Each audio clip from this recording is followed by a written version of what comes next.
турган жер Араган районундагы Борбордук базары. Аталган бул базарга бир жума мурун эле санитардык карантин жарыяланган болчу. Анда аптанын дүйшөмбү жана бейшемби күндөрү базар жабылып, элге эң керектүү эт жана ошондой эле азык-түлүк дүкөндөрү, дарыканалар жана банктар иштегенге уруксат берилген. Калган аптанын 5 күнү таңкы 6-дан түшкү саат 2-ге чейин гана иштегенге уруксат берилген.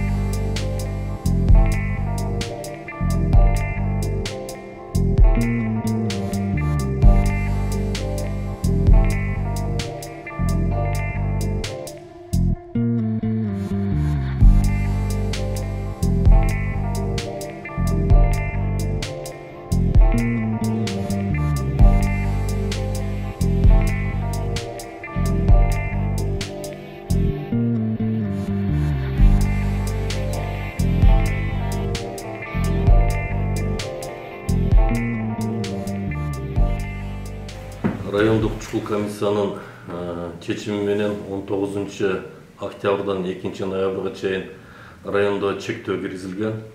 Аны баардыгы билесиздер. Бул жерде азык-түлүк магазинден башка баардык базарлар, ар түрдүү субъекттер баардыгы жабылган.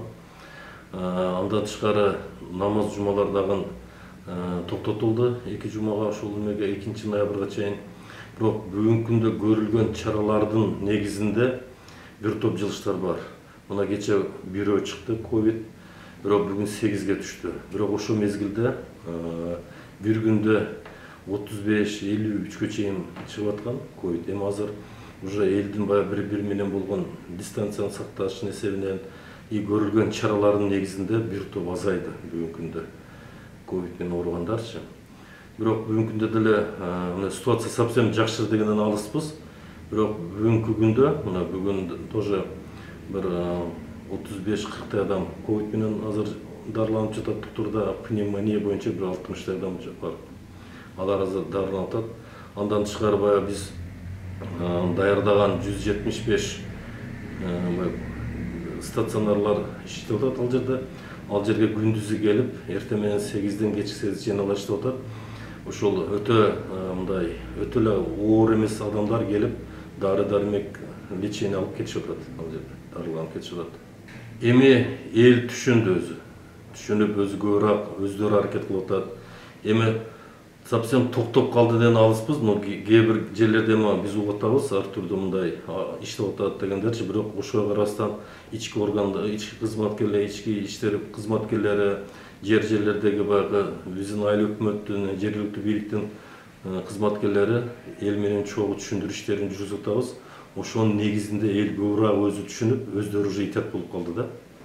Көбүрөөк ошо аякча баягы пневмония оорусуна чалдыкпайын деп, ковидке чалдыкпайын деп, маска таккандары 100% дегенден алыспын. Бирок көпчүлүк эл уже түшүндү ошочу. Себеби ошол баягы санитардык эрежелерди сактап алсак, бул ар бир адамга оору келиши мүмкүн да, ар бир үй бүлөгө келиши мүмкүн. Ошон үчүн биз элге көбүрөөк түшүндүрүп атабыз. Ошонун айынан эл көбүрөөк өздөрү уже кыймылдай баштады да. Эми мен ошол 19-дан бери мына жерде той болду дегенди уккан жокмун, чындыгындачы. Бизде той топурлар токтотулду, чындыгындачы. Даже жогоруда айттым го, жума намазы токтотулду 2 жумагачы, мал базары токтотулду. Эми мен өзүм жеке көргөн жокмун да той болуп аткан жердечи.